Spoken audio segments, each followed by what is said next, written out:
think whether now I speak or not, I think my task is done. I was very happy to see Dhruvi speaking, and it gave me immense pleasure that next generation has taken up. Dr. Sunil is there. We were together in PGI Chandigarh. I was little senior to him, but I'm seeing the whole growth of people. Dr. Saurabh is sitting, Dr. Manisha is sitting, all youngsters, and they have nicely taken.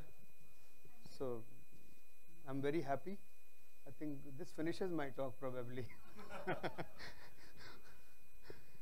Because what I was thinking actually, I'll comment and then maybe I can rush faster. But what I was thinking about you mentioned in your initial speech that the resources are very important.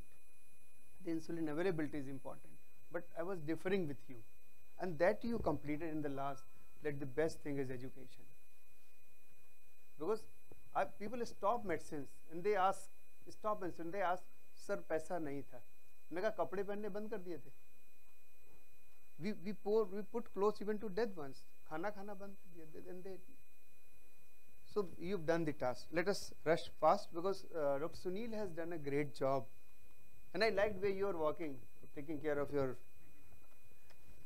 I think the flow of talk is, I'll discuss about glucometers, because without glucometers things are not done, and a lot has been talked previously by Dr. Meenal.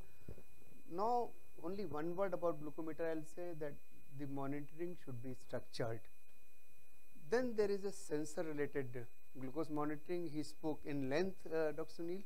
One point that I would always say, carb counting. This is a very simple thing, but how much carb is going and how much insulin is required, I think every children and the family need to understand. We have nice insulin pens and the pumps. So this is all about technology. So ADA also recommends that every children should be exposed to technology.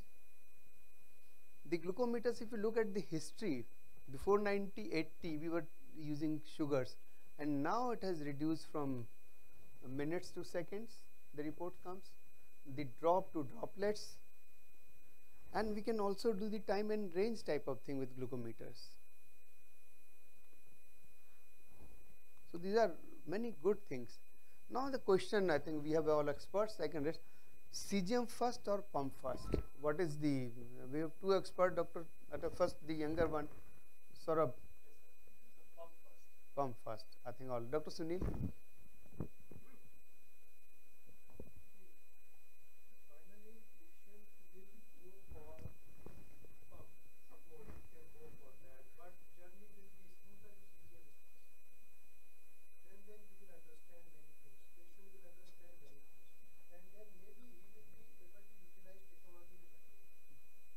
Dr. Saurabh, I mean, my entire center, the technology is developed by Dr. Saurabh, and which was followed by me and Dr. Manisha. So I'm thankful to him. But look, the benefit of experience. Dr. Sunil came out the thing that I wanted to speak, and I learned from this presentation only that if the patient is exposed first to continuous glucose monitoring, he will understand, or they will understand the technology better. Technology should be understood, and it should come from within. Like you put a pump and then they don't know or how to monitor you. It is not like you are traveling in 3 AC to first AC. You need to learn and then move on. Then once people understand technology, again here I'll make a small comment. Many companies are providing technology. I was sharing, but until unless patients understand. Suppose I write X patient to a technology and then patient goes to Sunil, Dr. Jain, and he says, "Yaar, bekar hai technology, wo kya koi fayda nahi dekha." Doctor Sahab has befooled me. But once patient understands, so if he goes to any doctor, and that was the fear that was being shared by previous chairpersons. So my point is that technology should be exposed to people. Coming back to Dr. Sunil's point, start with CGM first, help with fine tuning and insulin, and then add pump. Because when patient understand, now I need even better. I can see my blood sugar, and that should be the way it goes. Then sensor based glucometer, I think we have all seen these things, we have discussed. So but all these good things are available to us. We have CGM available, should be considered in children and adults. The benefit, if you look at significant reductions in HbA1c, in hypoglycemia in type 1, 38% and 40% in night time. So this is a documented benefit, and the second benefit is even in type 2 it is beneficial. So CGM plays a role, and this we should pass on to our patients. There are many types of CGM. I will not be going into, because he has taught and he is I'm sandwiched actually between two technology, Dr. Saurabh and the boss of technology in country, Dr. Sunil. So all these technological things are available, but this is very interesting slide. I think I need to brief. Look at the top, there is a blood sugar monitoring, and bottom freestyle, this is the interstitial monitoring. So this is blood sugar and this is interstitial. How it is different? The measure in here, the blood glucose is measured. Here it is interstitial, so it is a difference. Then here finger prick is required, so no prick is required. Drop of blood is needed, no drop of blood is needed. Finger hurts, it does not hurt.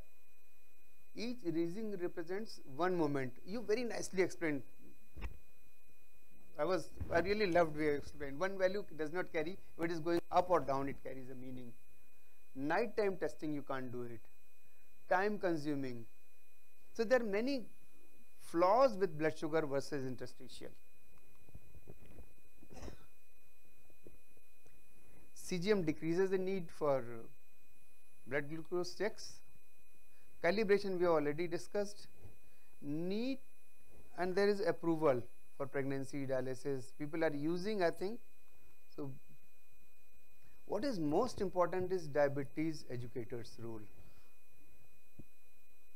Diabetes educators assist in downloading, interpretation, education and empowerment, and sensor and site insertion, connection of transmitter to receiver, difference between interstitial and the blood glucose, understand CGM data and trends, calibrate. So this is very much required, and I think we are blessed to have a pump educator with us. Mrs. Meena is with us.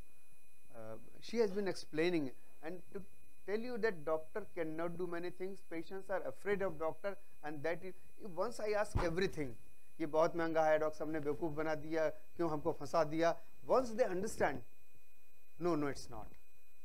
And this they can only share with educators. They will not use these type of things in front of doctor, because they don't know when they need the doctor again.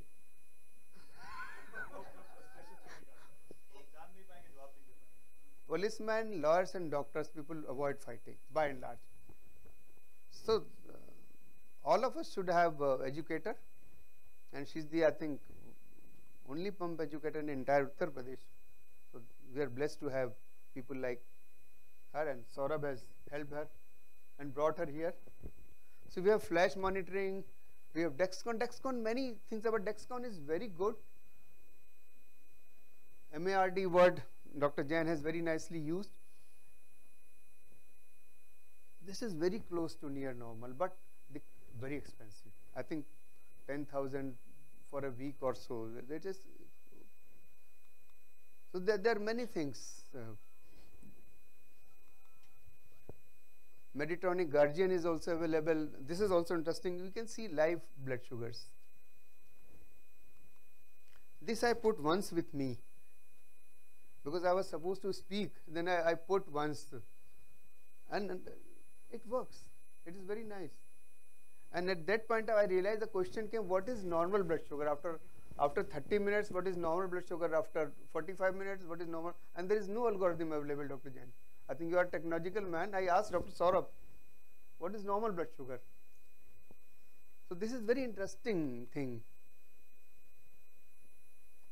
We have smart pens, but today I was watching a pen, Aventis pen, and whenever we recommend pen, use pen, and that's it. You use it and check how to dial it, and the friction force, that is actually very important, and I request all of you should experience that friction. Just did it and it happened. So the way it goes, once you experience, then you can recommend. So give 1 minute time to understand these small technological things. The pump, I think clinical indication wise, I think every type 1 should be offered a pump. This is simple algorithm. But why? If the patient is not reaching targets, nocturnal hypos, dawn phenomenon, excess glucose availability, irregular schedules, monitoring blood glucose. I remember one small story, Dr. Sunil. One of my patient, he very intelligent patient, he was put on pump, and finally he learned all algorithm and he started using algorithm without pump, and now he is off pump and he tries to teach us. So I think the moral of the story was we should upgrade ourselves. So pump is very nice. Pump is very nice for preconceptional planning,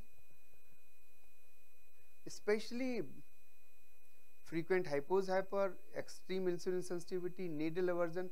There's gastropathy. And Aman, I remember one or two of my patients who had very severe GI symptoms, and I put them on pump, and it was all reverted back to normal. So I'll share my experience. The advantages: A1C improvement, less glucose variability, reduction in duration and frequency, 50% drop in severe hypoglycemia, quality of life improves. So, and the amount of insulin. So he's Mr. Praveen Sachdeva, he is 52. At the age of 17, he developed diabetes. He's taking care of, I think, approximately 1,000 of type 1 diabetic patients in our center. So we put him a trial pump first, and then because of some reasons he did not know he's on fixed pump. So he's our hero.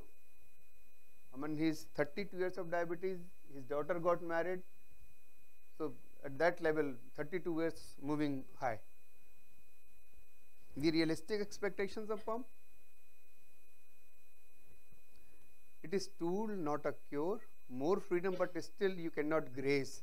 So that is very important. Blood sugars will be target more frequently, but not perfect. Connect to device. I think a basic nutrition that Dhruvi has told, whatever food we take, we should say that we are also eating calories. So if you eat extra calories, it will have its impact. Even a gram of extra fat will have some impact in terms of your blood sugar control. So insulin pump, weight gain is one of the barrier because freedom of eating. So it is not only sugar, it is calorie also. If these 2 points are taken care of, it takes care. So this is all about pump. These are the places where we can put pump. My thought, I think I would request everybody to give a thought. Why most of affordable type 1 are not on pump, or they are not informed about pump? So what are the barriers?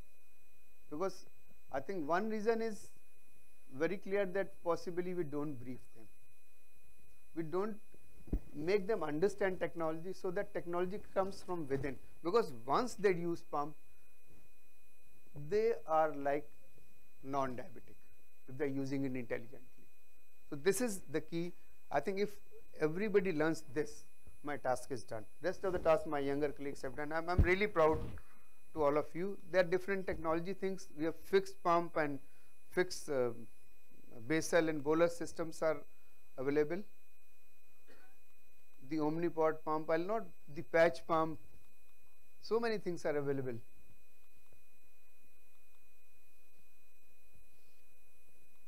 And I think today we were talking, I think 780, what is the name?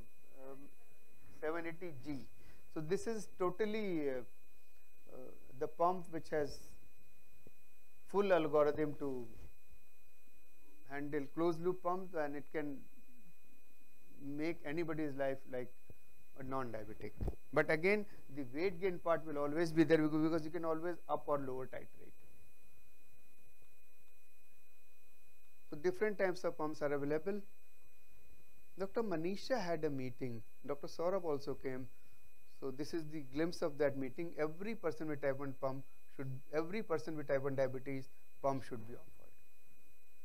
And I remember Dr. Saurabh had a paper. It was supported by my entire team. Dr. Anurag also, my pediatric endocrinologist counterpart, contributed. Dr. Manisha was there. Mrs. Meena was also there. the acceptance of insulin pump therapy, and it was an oral paper in SPAD. The acceptance to insulin pump therapy increases with group installation and group education. Time is up? All right, I'm finished also. The group installation of insulin pump is superior in terms of acceptance, understanding, and breaking the barriers. So with this, thanks a lot. This is my entire team.